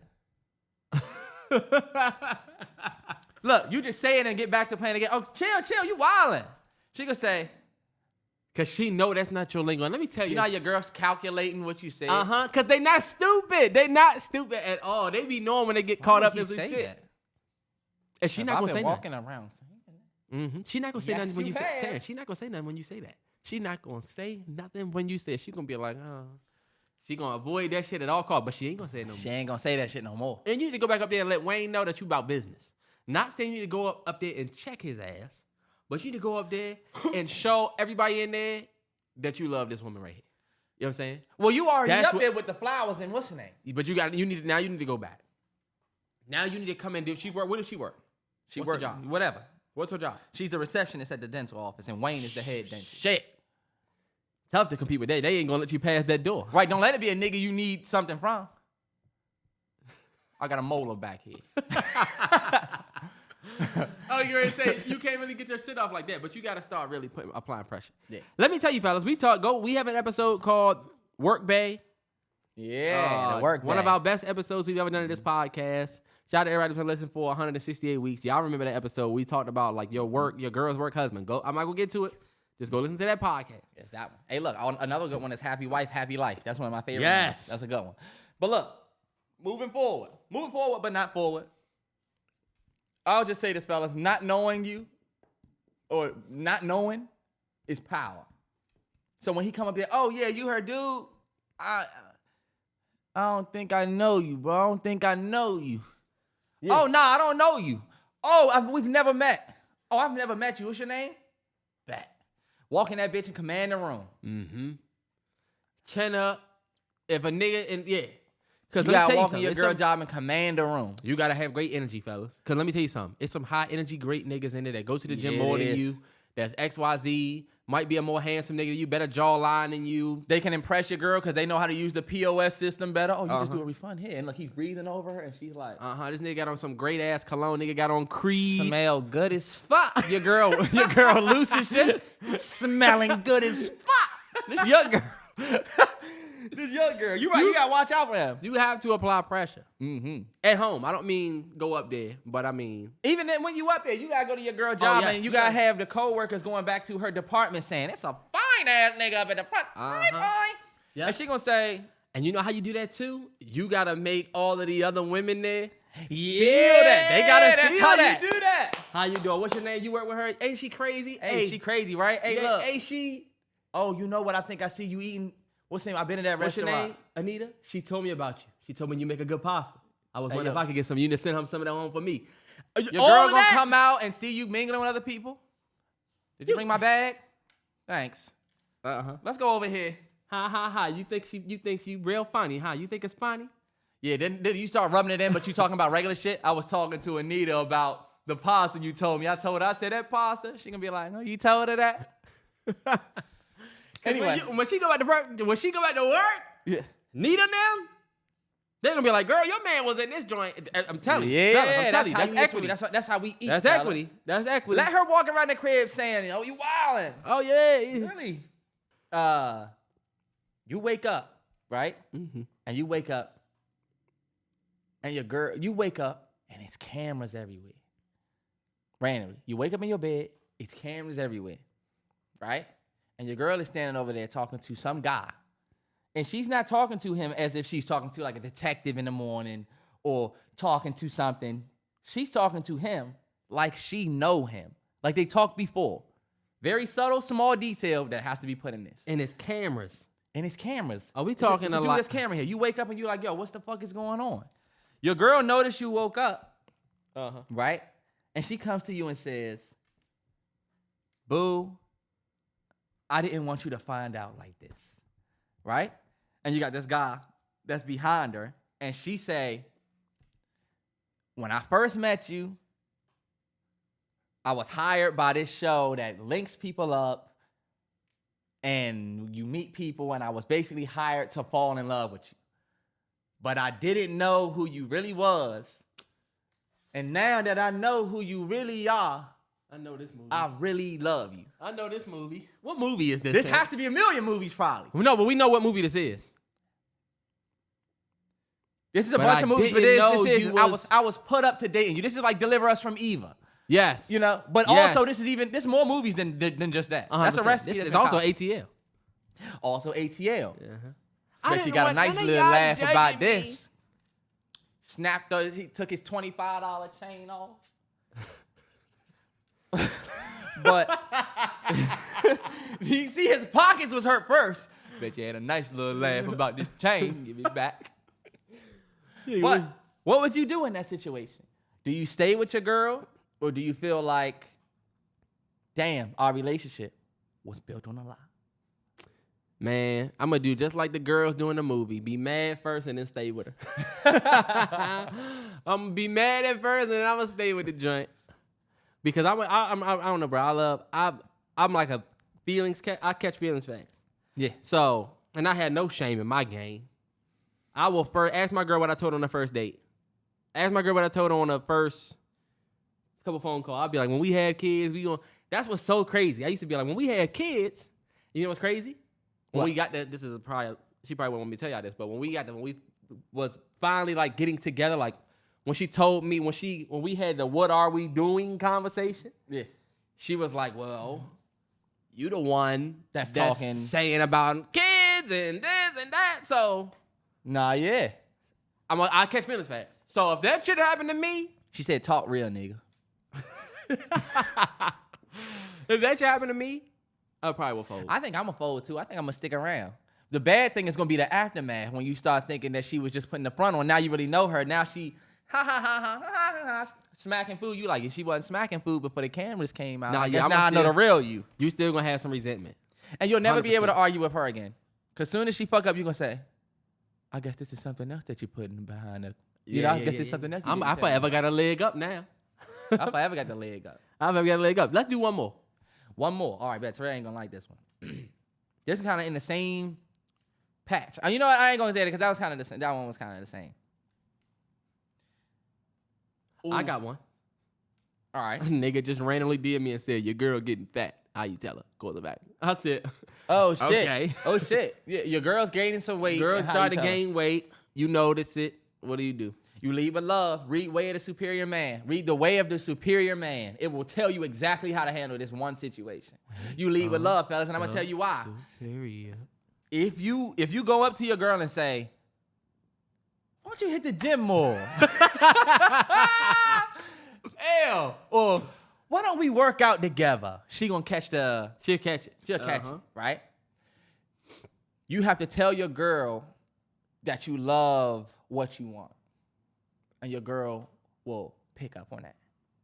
You tell your girl that you love her body. Like you love her. I love your legs. I love your waist. I love the way you look, right? Mm-hmm. And this is not like you just complimenting. You're not comforting her extra weight, but the more attention you put on her legs, if you say, yo, my favorite parts of your body is your legs. Love your legs. Like, remember you was in the gym crazy? That was the first time I was ever, attracted to your legs. And you still got them nice legs. Look, you just showing love. She knows the legs you're talking about. She know the legs you getting at. Mm-hmm.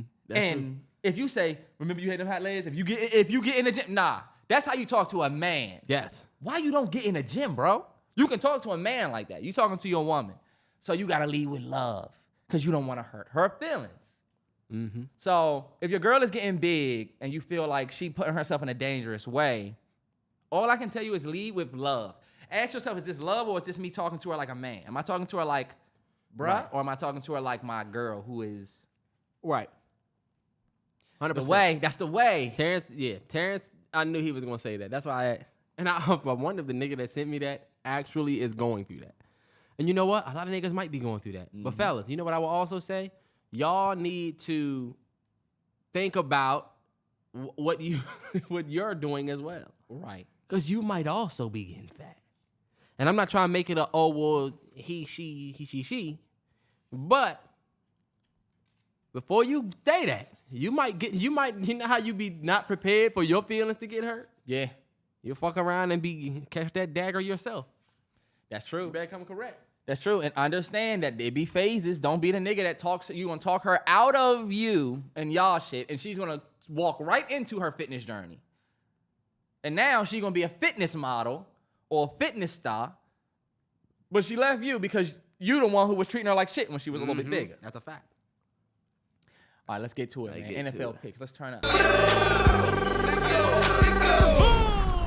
Turn up, man. Week 2, NFL picks. But first, we're going to show some love and we're going to show some respect for what happened in week 1.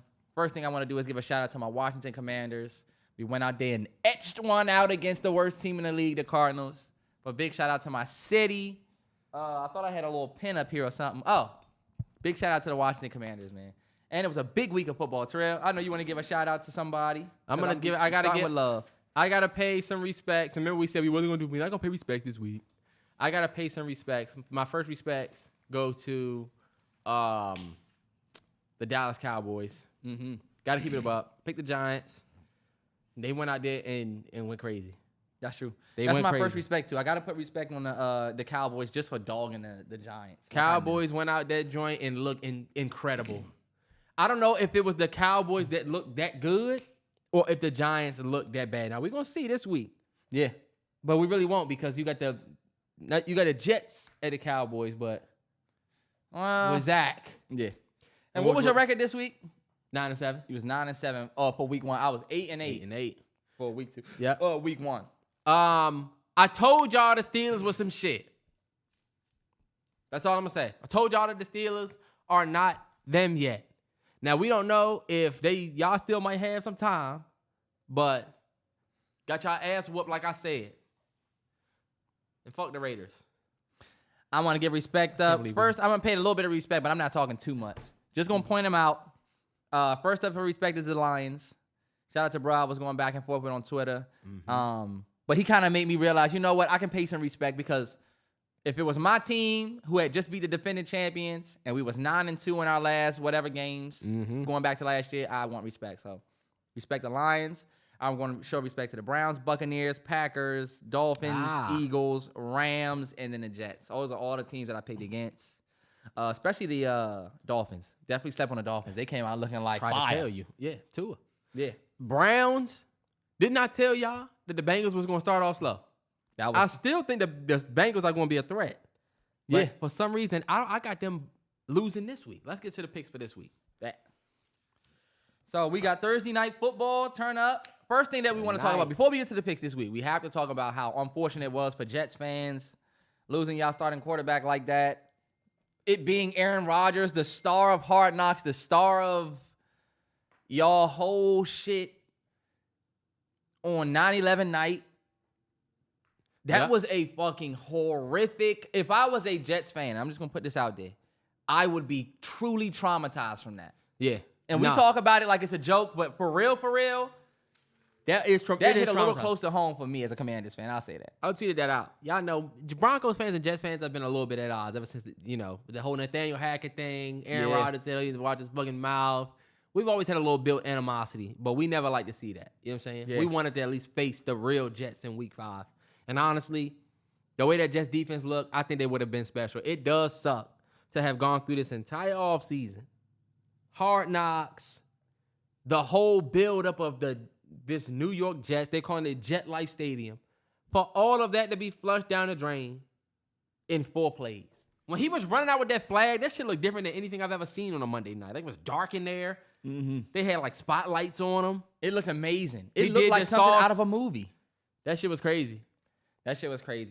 Week 2 was crazy. Week 1 was crazy, but week 2, we right back. Let's get it. Thursday night football, and that's tonight. We recording this. We got Thursday night football tonight. Mm-hmm. It's a real good one. Yes, sir. Vikings, Eagles. Y'all know what happened last year. Eagles got out there and destroyed the Vikings on prime time. And again, we have a prime time Eagles versus Vikings. The Vikings let me down last week. Like I feel like the Vikings could easily be like a 13 to 12 to 13 win team. Yeah. Like they were last year. But y'all go out there and y'all just get y'all ass whooped by Baker and them. You know what I'm saying? Jettas put up 150. I put respect on the Buccaneers' name because Baker went out there and they actually beat them. Yeah. You know? You see Baker come out and say he was knowing their defense? Nah, yeah, that was dope. The running back came out and was talking about how Baker came in halftime and just was like, yo, I got them. That was very dope. And to see him, he just won the locker room. That's dope. Yeah. I'm actually happy for Baker. It was a lot. It was looking shaky for him. People was counting him out. Yeah. Bucs fans, I wonder how y'all feel about Baker. I know. But Eagles or Vikings, Terrell? I'm going to pick the Eagles. I'm staying safe and picking the Eagles. It's in Philly. Yeah. You know? I just don't see the Vikings. I would love for the Vikings to win. Y'all know I would love the Vikings. I hate the Eagles. Y'all know I want the Vikings to win, but I'm picking the Eagles to win. That's probably about to be a tough environment. You're going to Philly, and they just went to the Super Bowl. First home game. But let me tell you something. It's a sold-out crowd, I'm sure. Oh, yeah. We'll see tonight. Also, you can go out there and beat them in Lincoln Financial. They know a little something about losing in prime time at Lincoln Financial. Don't you, Philly? Don't you?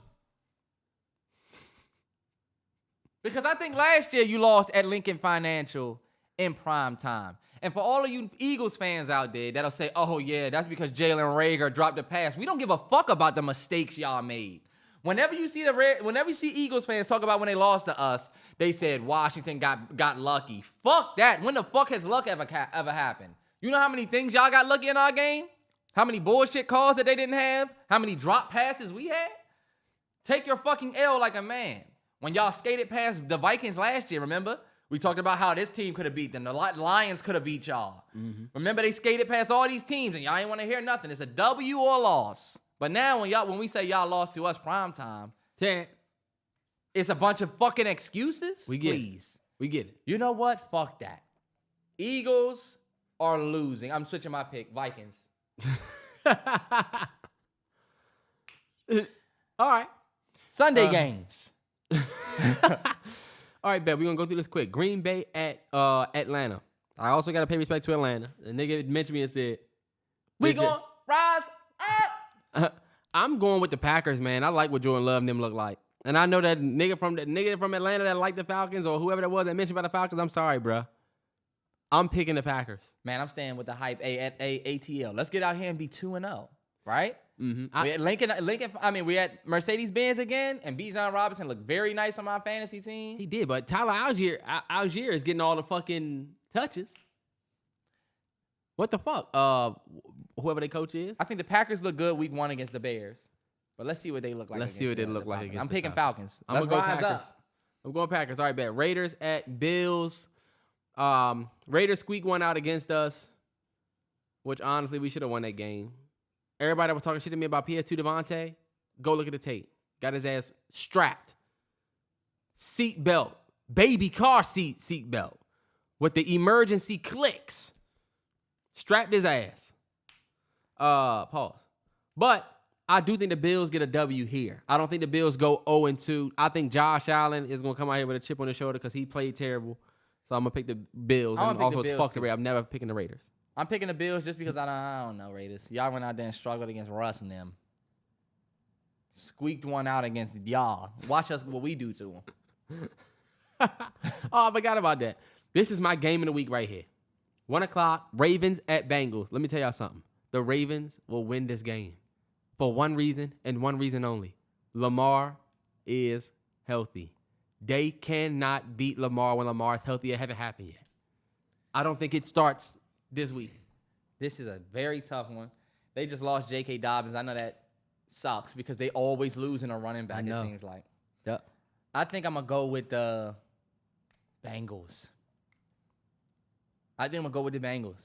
Joe Burrow kryptonite on that other side, number 8. I need Joe Burrow to do good with my fantasy team. You better hope it's 3-point having ass. 3 points last week. That's insane. He ain't going to get it this week. Man, and the Ravens is not the ones to play with. Yeah. But, bro, even all of the stars look bad. Odell had 2 catches, 29 yards. I think I'm going to go with the Bengals. I'm going with the Bengals. Come on, let's rock. I got a Lamar agenda. I also have Zay Flowers on my fantasy. Mm-hmm. All right, bet. Seahawks at Lions. This is division rival, just like the last one was division rival. I am going to go Lions. Seahawks. You start 0-2. That Lions team is special. I'm going to go with the Seahawks. I'm sorry. Lions low-key, and y'all going to say this is hate, you should have lost that game. You got lucky that the receivers were dropping the ball. Because guess what? They were open. They were open, but they dropped them balls. And if they catch them balls, any given Sunday, then y'all lose. And I don't like the Eagles making excuses about their look. The Eagles will say our receiver dropped the pass, that's why y'all won, right? And so you about to make the same excuse they making. I'm making the same excuse for the Lions. But you just said you don't like. You said fuck that. A loss is a loss. Win has luck. I don't. You gonna peel all of that back that you just said. Well, you're right. Because you just said that. Nah, I'm not trying to go back on my word. Because fuck the Eagles. Don't get a gummy bear. Fuck the Eagles. Don't get a gummy bear. I'm looking at this for comfort. I don't like when the Eagles do that shit. But do you hear what he just said? He just said that Lions team is dangerous. Are they? All right, bet. They whooped y'all ass last year. The Eagles, when we played them, we had to fight. We had to fight. Lions, was that a fight? It was a fight. Damn, they dropped the ball again? Let's go. Anyway, because look, they dropped one pass, and they blame their loss on that one pass that Al Gore, whatever, dropped or whatever. Ray Gore. I'm going with the Lions, man. I think the Lions got a special team. I'm going with the Seahawks. Let's go, Gino. Hey, Smith and Jigma. I'm starting him at the flex this week. Fuck Sky Moore. Anyway. All right, bet. Colts at Texans. I'm going to ask this the battle of the two teams that trended on the bottom side of the division. I'm going to actually go Colts here. I like Anthony Richardson and what they got going on out there. Michael Pittman got me 23 fantasy points. And a lot of y'all said, oh, you got Michael Pittman. You're in hell. You should have got Odell. Guess what Odell had? Nothing. Trash. Michael Pittman gave me 23 points. Michael Pittman gave you all of that in the second half, too. Yep. His first catch was in the third quarter. Mm-hmm. So that's something to think about. Terrance, Michael Pittman, I had him last year. You can't count him out. He's going to give you an easy 13, 12 points. I'm picking the Texans. They went out there and roughed up them Ravens. Did they not? They got their ass whooped. Lamar just didn't play well. Let's go, Texans. Come on, youngster. Nah, yeah, let's go. What's his name? CJ? CJ Stroud. CJ or Bryce is in Carolina. All right, bet. Chiefs at Jaguars. Chiefs. This is going to be the first time in 7 years that y'all start 0-2. Damn, we got all different picks. Chiefs. The Chiefs are losing this game. I'm with Duval this year. I think them receivers catch the ball and they go out and do something special out there. I got Trev on my fantasy team. Oh, I got Zay Jones on my fantasy team. Yeah, so he need a big day for Minty. And I got Lawrence Etienne and Yeah, what? Yeah, I also got Jaguars defense. You need this win. You need this win. I'm gonna pick the Jaguars, man. Trevor Lawrence looked good. Some of them passes he made. Yeah. I'm not gonna lie. For a long time, I was a Trevor Lawrence hater because I'm like, I don't see what everybody else see just yet. These motherfuckers still won 7 games. So I think this is the year where they finally gonna start winning. And I think they got a big test. And I think the Chiefs are not that good no more. The Chiefs gonna show the world exactly why we are who we are. Travis Kelce about to come and save y'all. Oh damn, Chris Jones did sign that contract. Oh yeah, it's up, Chiefs. All right, we got Bears at Buccaneers. I think the Buccaneers keep this shit going with Bake Show. I'm picking the Buccaneers. Man, I'm a Justin Fields truther, man. I believe in Justin Fields. Yeah, He's my guy. But I got Chase Clayton. I'm going to go Buccaneers because the Bears' O-line is so bad. And I feel like it's fucked up that Justin Fields gets all the slack. And nobody mentions the O-line. His O-line is terrible out there. Yeah. So I'm going to go Buccaneers too. Bet. Chargers at Titans. Titans, fuck the Chargers. Y'all really suck. And nobody wants to talk about how unclutch Herbert really is. Another chance for y'all to go out here when they missed the extra point and just get in field goal range. Couldn't do it. Pathetic. I'm picking the Titans. I don't even give a fuck. I'm picking the Titans. I'm picking the Chargers. They have the talent. They should beat this Titans team. The same They way did they put should up have 30 points. They should have beat. Who did they lose to? Miami. They should have beat Miami on paper. Nah, yeah. And it was a fight. Yeah. And Titans don't have Tyreek Hill to save you like that. You know what I'm saying? That's gonna be a good. I think that's gonna be a good one. Tannehill looked rough. You picked them. I'm picking I pick the Chargers. Stick with your guns. I'm You gonna said put my hate fuck aside. us. I'm gonna put my hate aside. I just feel like the Chargers are the most unclutch, trash. Oh, they're gonna be they might go to Super Bowl this year. Team. That's Y'all how not I feel doing about shit. this next team we getting ready to talk about. Giants at Cardinals. I almost want to pick the Cardinals. Giants, y'all did not score a point this year yet. And we got to hear all of this bullshit from Giants fans, and y'all actually get respect. Giants, y'all actually get respect. Do you hear anybody saying, oh, the Commanders, they're going to be it? No. But we heard all year about the Eagles, Cowboys. Everybody is guessing we're going to be in last place. Everybody. If you do the joint, who's going to be in last place? It's going to be the Commanders. Fuck y'all. Fuck the Giants. Y'all went out there and put a donut up against Dallas. We won't do that. We would not do that. We cannot relate. Fuck out of here. They've been busting y'all ass for 10 years almost. We just beat them last year, almost in basically prime time. We can't relate to you bum ass niggas. We should have been in the playoffs, and y'all shouldn't. But So much passion. Giants versus Cardinals. You picking the Cardinals? I'm picking the Giants, unfortunately. But you know what? I did this all last year, didn't I? Yeah. When I pick them, They lose. they lose. They But gonna I picked mention you against on them Twitter. this year. Stop picking us, nigga. When I pick them, they will not go out there and win. I'm picking the Giants. I don't know if the Cowboys are that good or if the Giants are that bad. You know what I'm saying? Because the Giants should be better. Oh, Dable Masterclass. We haven't seen it. He I went feel out there and got his ass whooped. I feel like Giants Cardinals is also like a rival game for some reason. I feel like the Cardinals this gonna is come not a out there. rival. I just feel like This the is a Cardinals gonna come out Madden there game. and just be like, yo, This we is better a Madden bust y'all game ass. where you say I'm about to play with Saquon. Oh, he picked the Cardinals. Cardinals fans, y'all on some bullshit. They was playing dirty as fuck against us. Did you see that? They will. They was playing dirty as fuck against us. You know what? Fuck it. I'm picking it. Fuck my score this year. Hey, hold on, watch. Let's run it up. Cardinals. Let's get this fucking dub. Let's make these Giants 0-2. Put me down for the Giants. I think the Giants bounce back here. San Francisco 49ers at the LA Rams, who went out there and got that W against Geno Smith and them, who I did not think would happen. 49ers, one of the best teams in the league. That's easy. 49ers. I picked up that young boy, Puka, whatever, that had 118 yards, 2 touchdowns. I'm about to see if I can get him. I already picked him up off waivers, bitch ass nigga. But I'm not shit, starting. we are in the same league. But I'm not starting him this week because that San Francisco defense, I don't think he about to go out there and have a game 2 and go crazy. You go ahead and sit on this bench until week 3. Dude, I'm playing in fantasy. His name was I already won. Already lost, bruh. 0-1. But I'm definitely going 49ers. 49ers. I love that Rams go get though. And when Coop come back, I got Hold him. on, wait. Did we say ours? Oh, damn. We play at 4? Wow. 25. We play a 4 game. Yes, sir. All right, bet. I am going to go. Oh, shit. Never mind. So San Francisco. Cool. Jets at Cowboys. I'm going to go. I'm going Cowboys. I'm going to go sorry. Cowboys, man. I don't trust Zach Wilson. Would love to see the Jets go out there and snatch a W. Let me tell you this. The Cowboys will not put up 40 points on this team. Even though a lot of the points they scored was because of their defense. Yeah. It might could happen, but that Jets defense not going to let that Cowboys team just score on them. You know what I'm saying? Yeah. I see another tough week for CD. I see another tough week for Gallup. I mean, they got that defense, yeah. Man, Dak- shout out to Dak Prescott. I feel like Dak Prescott is a gamer.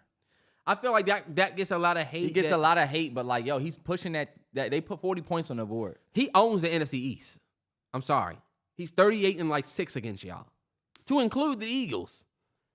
You know what I'm saying? Yeah. I don't think that what's the name has beaten Dak yet. Jalen Hurts. Not yet. They haven't really played For real. for real. Dak was hurt. And then when they played, when Dak came back, they had Y'all know how the new Madden starting and both the quarterbacks come out? Stand up there on the stage. They gonna both have a quote off them two niggas. They had Garner Minshew. If you get a chance, you can't throw the ball unless a chance is a. I'm gonna go with the Cowboys, man. I'm going Cowboys. It sucks. Commanders at my Broncos. Y'all coming up to a mile high, hard to breathe up in that place. Yeah, I'm gonna be vlogging some. I'm gonna be vlogging some for this weekend when I'm with the kid because my team should go out here and handle these boys. I'm nervous because we both low key some hot. Terrance, y'all actually looked all right. Y'all put up 26 points. We put up the first game of the season last year. We lost 17-16 to Seattle. Remember? We didn't make the field goal. Remember you had it on camera? Yeah. 17-16. We go out here and lose to the Raiders with our brand new head coach. Oh, it's supposed to put up so much points. We go up here and lose 17-16 again. That's crazy. It's the most demoralizing thing. Game-winning field goal. Game-losing field goal. Game-losing field goal. You know what's funny as shit? Y'all also could have done very well against a team that might actually be dangerous. Y'all went up against Max Crosby and a good defense. Terrance, no, that defense. Is that a trash defense? Yes, that defense is the secondary, right? That defense was graded 31st coming into this season. 31st. With Max Crosby? And do they have somebody else on that team? Yeah, but the secondary isn't that great. They did pick up Peters. Damn, but yeah. Look, Max Crosby and then who else? It's just crazy to me. Jimmy Garoppolo, Josh Jacobs, you think that they would be a better team than last year. I think their offense wasn't graded as bad as the defense. But everybody was coming into this year thinking that the Raiders didn't have the best defensive offseason. They were rated 31st. And we go out there and can only put up 16 points.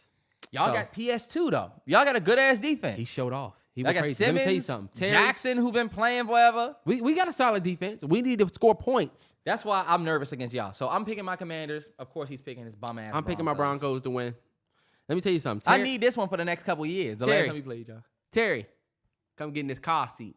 Never. Strap, click, click, strap. Never. He's gonna cook whoever's on him. Terry, you know who's gonna be on him, right? You know the best cornerback in the league. We got runners out there. Who gonna? Okay, you put him on him. Then who gonna be on my man? Curtis Samuel. It can't be Damari Mathis. Thinking about that. Damari Mathis made Jacoby Myers look like a fucking fantasy all-star. They talking about us trading Brissett to the Jets, remember? They was like, look, we want Mekhi We want Becton. Sauce. Yeah. Give us Becton. Y'all not about to get their number 1 draft pick O-lineman? We want somebody good. All right, bet. Dolphins at Patriots. It's always going to be a good game. This is Sunday night. Mm-hmm. I'm going to go Dolphins. That Dolphins team is special, but I will also say the Patriots definitely put up some fight. It wasn't an easy Eagles win last week. Dolphins fans, y'all going to be upset with me. I'm picking the Patriots. Dangerous fucking team. Ramondre Stevenson getting a start this week on my fantasy team. For real? Yeah. So, not that I need the Patriots to be good or whatever. I just really believed that they was getting ready to come back and beat Philly. I'm sorry. I really believed they was about to do it. I think that Philly defense is too good. But I'm picking the Patriots. That is a team. Y'all know what's up, Dolphins. Mm-hmm. You know what's up with Bill. Go out there and prove me wrong. That's all I'll say. The Dolphins, they just put up almost 40 points. Oh, wow. We get 2 Monday night games. One at 7:15 and one at 8, which to me is stupid. Why the fuck would they do that? Now we got to flip back and forth. Who the fuck's idea was this? Anyway, 7 o'clock, we got Saints at Panthers. I'm going to go Saints. I'm going to pick the Saints. I like what the Saints did. I think that Derek Carr connection, I think the Derek Carr-Olave connection is going to actually turn out to be all right. So I'm picking the Saints. My bad. Who are you picking? I'm picking the Saints. I don't know what it is. I just feel like the Saints are, I think I picked them last week, and I think they might have been one of the teams that lost. My bad, y'all. No, that was one of my wins, I think. Yeah. I don't know what it is about the Saints. Who's their quarterback? Derek Carr. I kind of like the Saints. I think I like the Saints and what they got set up over the Panthers. Yeah. Just trying to be smart. All right, last game of the week 2 is going to be another rivalry. Mm-hmm. And I think I might watch this game over The other game, yeah. the other game, Browns and Steelers. I'm going to go Browns, man. I think that Browns team, Deshaun did not play his best game, and they still had an outstanding performance in terms of like putting points on the board against that Bengals team. They had the more impressive win for me with Deshaun not playing well.